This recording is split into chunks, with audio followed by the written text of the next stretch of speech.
मे सर्वधर्माणां धर्मोऽधिकतमो मतः। यद्भक्त्या पुण्डरीकाक्षं स्तवैरर्चयन्नरः सदा। परमं यो महत्तेजः परमं यो महत्तपः परमं यो महद्ब्रह्म परमं यः परायणम्। पवित्राणां पवित्रं यो मङ्गलानां च मङ्गलम्। दैवतं देवतानां च भूतानां यो व्ययः पिता। यतः सर्वाणि भूतानि भवन्त्यादियुगागमे।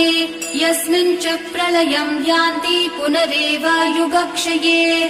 तस्य लोकप्रधानस्य जगन्नाथस्य भूपते विष्णोर्नाम सहस्रं मे शृणु पापभयापहम्। यानि नामानि गौणानि विख्यातानि महात्मनः ऋषिभिः परिगीतानि तानि वक्ष्यामि भूपतये। ऋषिर्नाम्नां